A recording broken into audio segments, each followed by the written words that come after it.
Missouri charity director indicted for allegedly siphoning $11 million meant for impoverished children. The morning air over Jefferson City, Missouri was heavy with disbelief. Reporters crowded outside the courthouse, cameras flashing, as a once respected figure in a local, nonprofit world walked through the doors. In silence, her face was pale, her steps steady but tense. This was Margaret, Maggie Hill, a woman once celebrated as a savior of the poor, now accused of one of the most shocking betrayals in recent memory. Federal prosecutors allege that Hill, the longtime director of the Heartland Children's Foundation, had embezzled over $11 million in funds meant to feed, clothe, and educate impoverished children across Missouri. For years, Maggie had been hailed as a hero.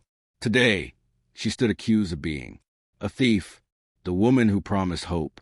To understand how this scandal shook Missouri, you have to start with the legend of Maggie Hill. Born and raised in Kansas City, Maggie came from humble beginnings. Her father worked at a factory. Her mother volunteered at a church food pantry. From an early age, she'd seen poverty up close. Children go to school without breakfast. Families lining up at donation drives. In her mid-20s, she founded the Heartland Children's Foundation, HCF, a nonprofit dedicated to supporting underprivileged kids in rural and inner-city communities. With passion, charisma, and a gift for public speaking, Maggie became the face of compassion in Missouri. Television stations aired features about her work. She was photographed alongside governors, business leaders, and even celebrities who had donated to her cause. The foundation slogan, "Every child deserves a chance, a dream," appeared on billboards and brochures statewide. Under her leadership, HCF grew rapidly, pulling in millions in state grants and private donations. Thousands of families depended on the foundation's programs, from free school lunches and backpacks to after-school tutoring and housing aid. She became known simply as Missouri's Mother of Mercy. For years, everything looked perfect, too perfect. In late 2023, a junior accountant named Eala Ruiz noticed something strange while reviewing expense reports. Certain payments listed as school supply shipments seemed unusually high, hundreds of thousands of dollars at a time. But when Eala called the supposed vendors, their numbers were disconnected. At first, she thought it was a clerical error, but after weeks of cross-checking invoices, she found a disturbing pattern. Dozens of payments have been made to show companies with similar names to legitimate suppliers. When she brought her findings to her supervisor, she was told, "Let it go. Maggie handles those accounts directly." That response didn't sit right with Eala. Quietly, she began compiling documents, bank statements, emails, and payment records. By February 2024, she contacted federal investigators. Her report triggered what would become one of Missouri's largest financial crime investigations in decades. The federal investigation, the U.S. Department of Justice, along with the IRS Criminal Investigation Division, began a discreet audit of HCF's finances. What they uncovered was staggering. Over a 5-year span, more than $11 million in donations and state grant money have been diverted into accounts controlled by Maggie Hill. According to the indictment, Maggie had created multiple shell corporations, posing as vendors, companies with names like Heartland Logistics LLC and Midwest Child Supplies Incorporated. These entities built a charity for services and products that never existed. The money, investigators alleged, was then funneled into Maggie's personal accounts, used to purchase luxury cars, high-end jewelry, and multiple properties including a lakefront mansion near the Ozarks valued at over $3 million. One federal agent described the scheme as a masterclass of manipulation and deceit, him behind the image of charity. When confronted with the findings, donors were devastated. We thought we were helping children, one local business owner said, tears in his eyes.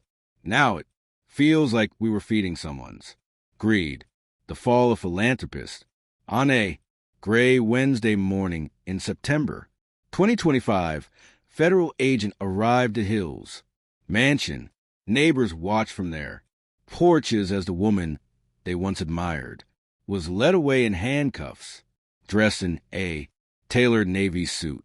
Her expression was unreadable, neither defiant nor remorseful, just eerily calm.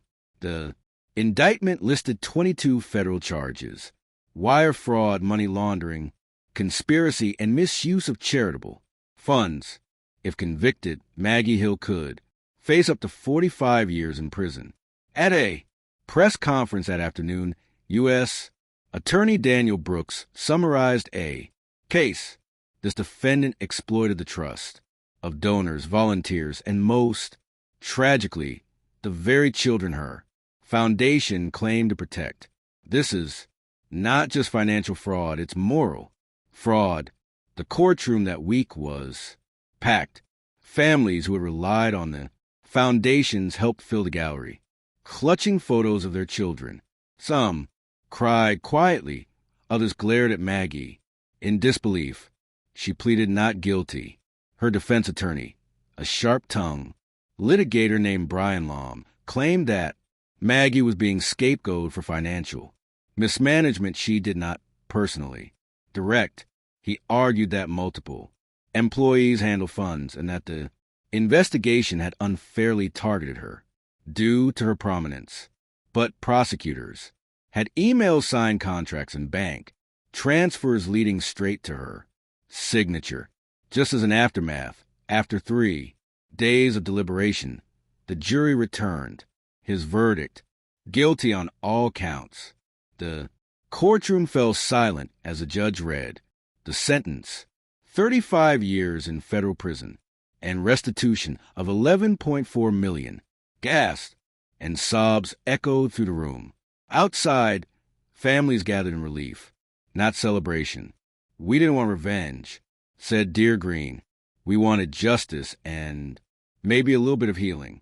In the months that followed, other charities in Missouri began reforming their financial systems, implementing stricter transparency and oversight. Elena Ruiz, the whistleblower, became a public advocate for nonprofit accountability, speaking at universities and conferences. Meanwhile, the Heartland Children's Foundation was formally dissolved. Its assets were liquidated and redirected into a new state supervised fund for child welfare. A small memorial was later unveiled at the site of HF's former headquarters, not to honor Maggie Hill, but to honor the children whose futures were stolen. The plaque read, "For every child who believed, may their dreams never be forgotten." Epilogue, the cause of broken trust. In the end, the scandal of the Heartland Children's Foundation became more than a story of greed. It was a warning, a reflection of how easily power can corrupt and how fragile trust can be when placed in the wrong hands. Missouri had once celebrated Maggie Hill as a saint. Now she would be remembered as a symbol of betrayal.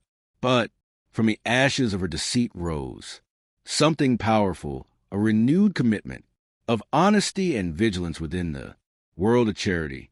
As one volunteer said, standing outside the courthouse the day of sentencing, she took millions, but she didn't take our belief in good. We'll rebuild that for the kids she forgot. And with that, Missouri began to heal one act of real kindness at a time. Thank you for watching. Please don't forget to hit the subscribe button, like, and share. Till next.